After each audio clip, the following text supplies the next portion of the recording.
Assalamualaikum and hi, my name is Siti Nuratika binti Muhammad Syahri and my matrix number is S60125 and I'll be presenting about background of the case related.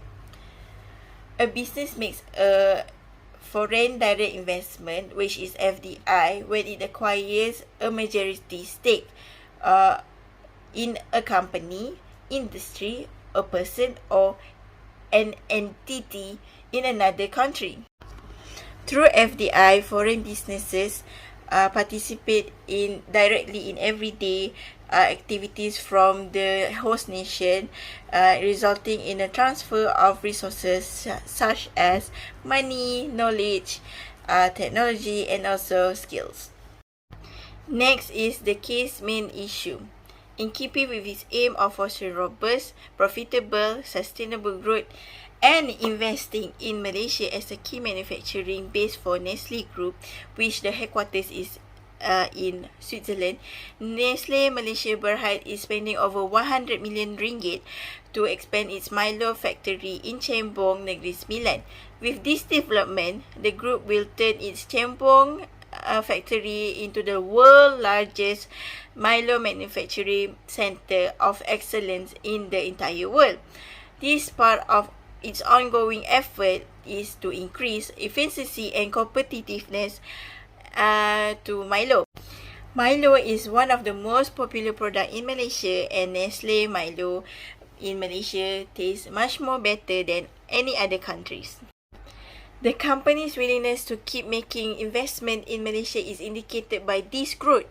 It claimed that strong domestic demand and rebound in exports and some improvement in out-of-home channels as a result of more accommodating operating conditions during the recovery movement control order period that were in 2020 were responsible for the outcomes.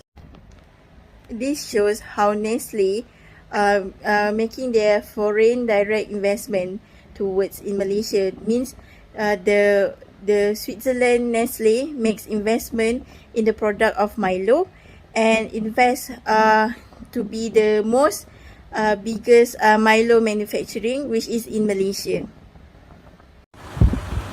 Assalamualaikum, my name is Nur Izana Zura binti N. Bariden, matric number X60654. I'm going to present about the literature review. For the first one is the type of foreign direct investment. Foreign direct investment is a type of investment where a company or individual from one country invests in business operations in another country. It can take many forms and has different characteristics depending on the type of investment being made. The five main types of FDI are greenfield investment, brownfield investment, merger and acquisition, strategic alliance and joint ventures, and portfolio investment. First is greenfield investment. Greenfield investment is a type of foreign direct investment where a company establishes a new facility or operation in a foreign country. This can include building new factories, office, or other types of infrastructure. Some examples of greenfield investment include building a new factory, starting a new mining operation, or developing a new piece of land for commercial or residential use. Second is brownfield investment, refers to the development of previously developed land or property, such as an old industrial site or an abandoned building. Third is acquisition. Acquisition refers to the process of purchasing an existing company or controlling stake in an existing company. This type of foreign direct investment allows the acquiring company to gain control of the target company's assets, operations and market position, and can be a quicker and less risky way to enter a new market or gain access to new technology compared to starting a new venture from scratch. Next is a strategic alliance.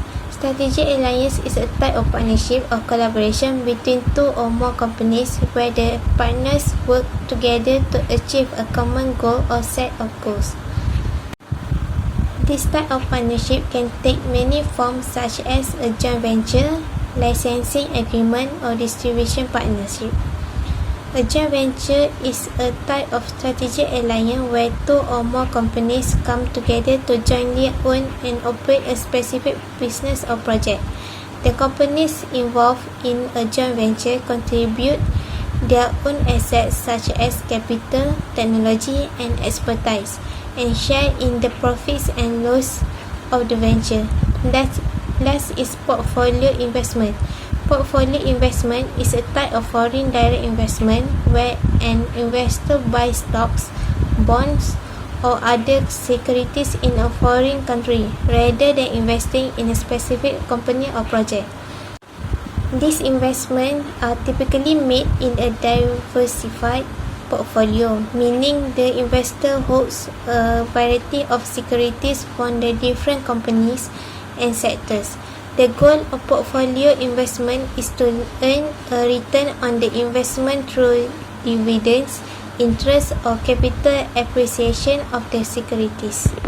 Hi and Assalamualaikum. My name is Nur Aina Nashwa binti Muhammad Zaki. My matric number is S57881. Management issue involved in foreign direct investment FDI. The management issue have 6 issues, which is the first is control. Every company want to have power over pricing and advertising. Many corporations have strict registration on the amount of ownership they can acquire in overseas company because they value preserving control. Second is buy or bull determination. Investment as a result of a purchase. The investor acquires some existing plant, equipment, and personnel. The acquiring company may also benefit from the goodwill. When purchasing an existing business, alternate financial option like a stock exchange between two organizations may also be an option. Purchasing existing facility may be less tempting due outdated equipment, unfavorable labor relation, and an improper location, to name a few. Okay, the third is the product cost. The price of the good varies significantly based on the domestic market. Employer training may take an expectation in order to achieve the desired level of production. Even if the local market can provide reduced land cost and income tax. Okay, the fourth is knowledge of the clientele. Prior to making a foreign direct investment, it is crucial to consider the behavior of the clientele. Company with a local presence can learn more important about their client that they will have access in their home market.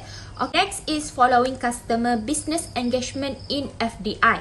When the company they provide have already made investment abroad in sector where producer obtain component part from vendor with whom they have to close working relationship. This practice of following the client is widespread. Okay, the last is following river. In sector with a small number of dominant large enterprise, decision about FDI usually resemble a follow the leader scenario. The risk losing access to a potential lucrative market. Government usually intervene in foreign direct investment FDI flow to protect their culture heritage, domestic company and jobs. They can endorse law, create regulation or construct administrative handlers that company from other nations must overcome to invest in the country.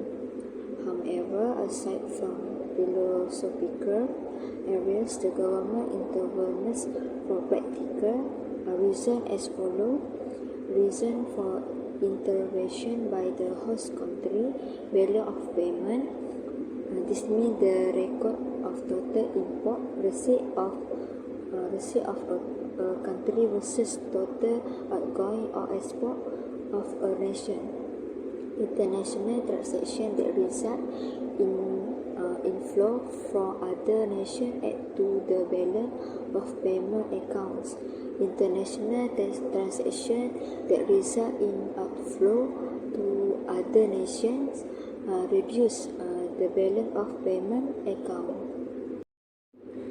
Government might also intervene in foreign direct investment (FDI) flow to acquire resources and benefit such as technology, management skill and employment. Access to technology. The nation can easily access the latest technology, which is benefit for both nations. Employment and management skill.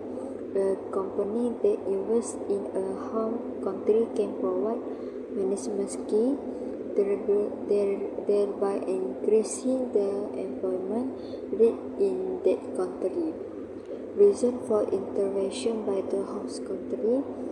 Investing in the nation send resources out of the home country. Those fewer resources are used for development and economic growth at home. Conversely, the potential benefit of FDI for host country include human capital development and higher wages.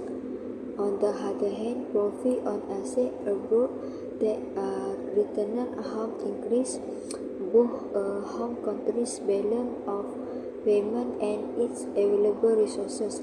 Outgoing FDI may damage the nation's balance of payment by taking the place of its export.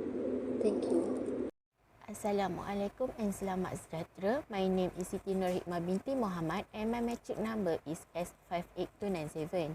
I would like to explain about the benefit of FDI to home and host countries.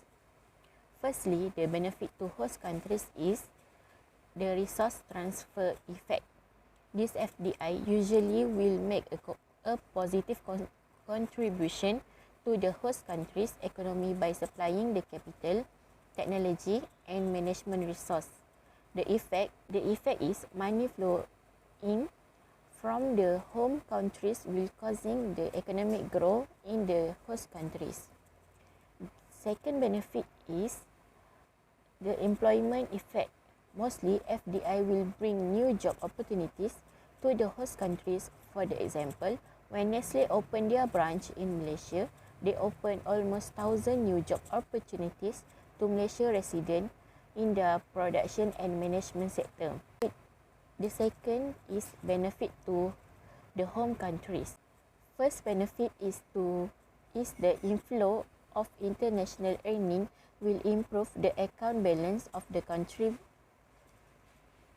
If the foreign subsidiary generates demand for the home country's export of capital goods, intermediate goods, complementary product and many more. The second benefit to the host countries is can learn valuable skills from its exposure to foreign market that can be transferred back to the home countries.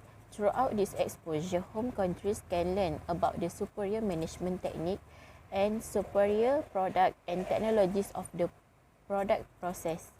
This resource can be transferred back to the home country's economic growth rate. That's all from me. Thank you. Hello, my name is Manav Ryan, son of Kata Ryan, and my matrix number is S600N42.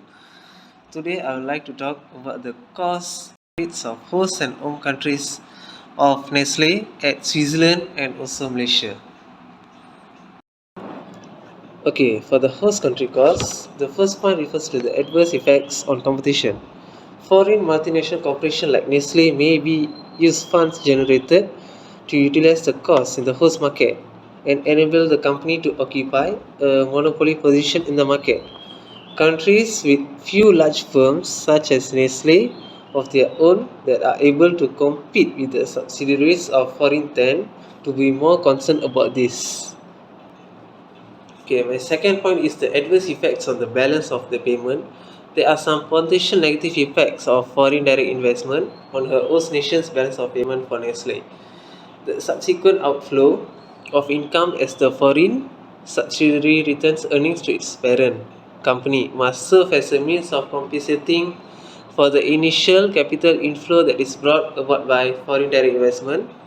When a foreign subsidiary imports a significant amount of its inputs from another country, this also depletes the host nation's of balance of payments current account. Finally is the home country cost. The apparent cost of foreign direct investment for the home country nation must be weighed against these benefits. Outward foreign direct investments effects on employment and the balance of payments are the most pressing concerns. If the goal of the foreign investment is to serve the domestic market from a low cost production location, the home nation's trade position current account might suffer. The second point is a multinational company, Nestle at Switzerland, currently has a net worth of around 270 billion.